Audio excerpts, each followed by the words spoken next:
सिर्फ एक बार एक नशिस्त में बैठकर 101 मरतबा सूरह अल-फातिहा की तलावत कीजिए। 11 मरतबा दुरूद शरीफ शुरू में पढ़ें और 11 मरतबा दुआ मांगने के बाद पढ़ें। बीच में आपने सूरह अल-फातिहा 101 मरतबा पढ़नी है। इसके इतने फ़ायदे हैं जितने कहीं करें उतने ही कम। शुरू में 2 रकात सलातुल हाजात के नफल अदा कर ले। अपने किसी खास हाजत के लिए, किसी खास मकसद के लिए जब आपने इस सूरह को पढ़ना है तो पहले 2 रकात नफल नमाज अदा करें। उसके बाद फिर अपने मकसद की नियत करें और अल्लाह ताला का विर्द करें, जिक्र करें, किसी भी नाम का तस्बीह बयान करें, तीसरा कलमा पढ़ लें और उसके बाद फिर दुरूद शरीफ पढ़ें, 11 मरतबा दुरूद इब्राहिमी पढ़ें और फिर बिस्मिल्लाहिर्रहमानिर्रहीम एक बार स्टार्ट में पढ़ लें और फिर 101 मरतबा सूरह अल-फातिहा की तिलावत करें और फिर उसके बाद सजदे में चले जाएं।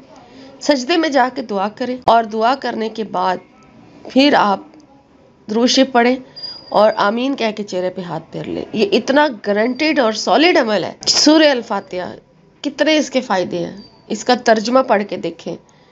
और ये ऐसी सूरह है जिसको शिफा और दुआ दोनों कहा गया है। तो जो शख्स जानता है कि इसकी फजीलतें क्या हैं वो इससे फ़ायदा उठा लेता है।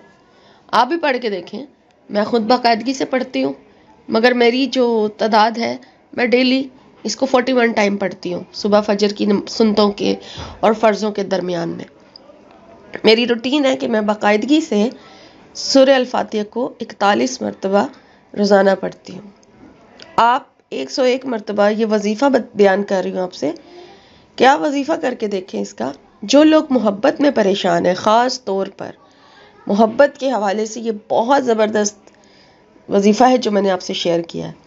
अपनी मोहब्बत किसी के दिल से ख़त्म हो गई है, उसके दिल में वापस अपनी मोहब्बत डालने के लिए, जो शख्स छोड़कर चला गया उसको वापस अपनी ज़िंदगी में लाने के लिए, जो शख्स आपकी बात नहीं मान रहा उससे बात मनवाने के लिए, किसी ने आपके पैसे लिए हुए हैं वापस नहीं कर रहा तो पैसे वापस हासिल करने के लिए, आपका जो भी मसला है, जो भी मकसद है, वो इस तरह से सूरह फातिहा को पढ़ के अपने रब के सामने रखें और उस मकसद को पूरा करवा लें।